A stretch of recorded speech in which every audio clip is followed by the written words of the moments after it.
The latest live-action Disney film reaches deep inside the classic catalog. Directors revamped the 1940 film Pinocchio with a fresh set of characters and a whole lot of CGI. But will it wow our movie critic Manning Franks, or instead of wishing upon a star, will it have him reaching for the remote? Let's find out.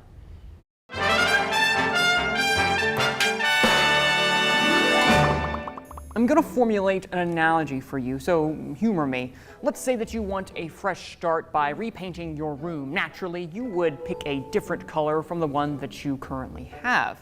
In my opinion, that's the way that remakes should always approach a previously adapted work.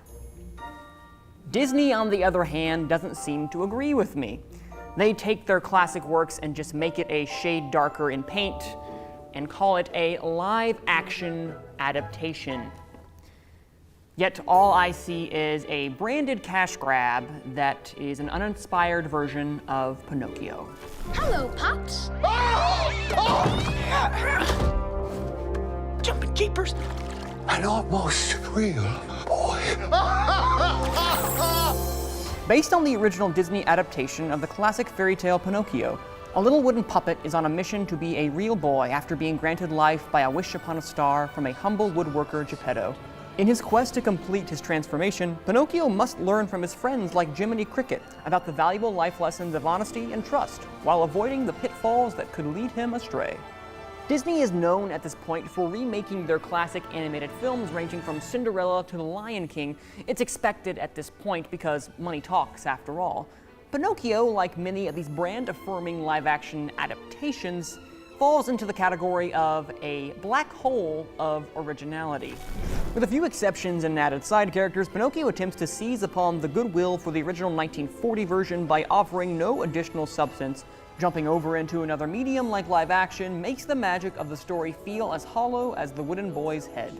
The director, Robert Zemeckis, is a filmmaker who has made great films in the past, and with a cast like Tom Hanks and Joseph Gordon-Levitt as the voice of Jiminy Cricket, one would hope there could be fun to have been had.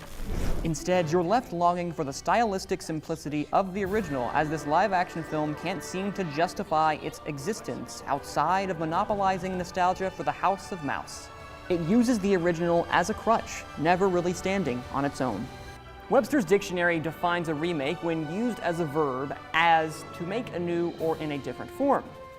Well, Pinocchio did do it in a different form, this version anyway, and it just made me long for the original animated film, which I would recommend to watch on Disney Plus over this one.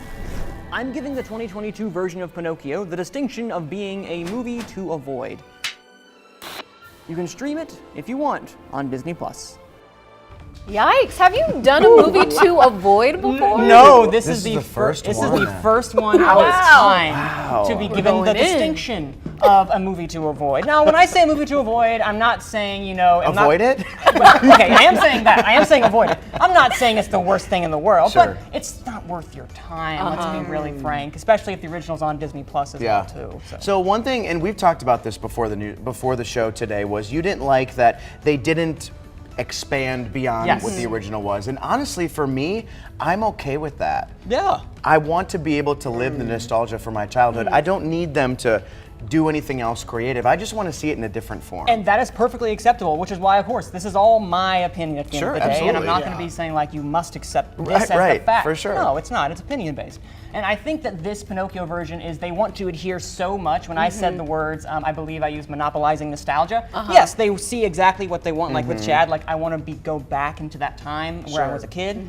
That's exactly what they wanted to do. And they succeeded. It's just, if you want to watch the original, Disney Plus is right there for the original. Because kind of like what a lot of these movies that they bring to life, like Mulan or even Cruella, they do kind of veer off into a different storyline, even though it's not exactly the same like the cartoon version. Yeah, that's right. And I feel like for Pinocchio, it was they wanted to adhere so much, a little bit, like, new things, new characters here and there. Monstro the giant whale, if you remember, has tentacles now, and it's really wings. It's strange. It's very odd. So I watched part of this movie. Oh, you did?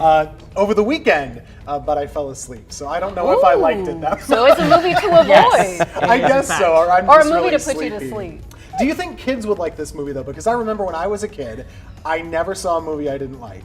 I basically like every movie, Sure. and I feel like most kids are that way. You know what? Probably that to be the case. But if you're the parent, just go watch the original Cliff Edwards singing When You Wish Upon a Star. That's just gold to me. Such gold. All right, well, we're going to keep talking with Manning over the next 30 minutes or so. So drop a comment in the comment section of Facebook, and we will be right back.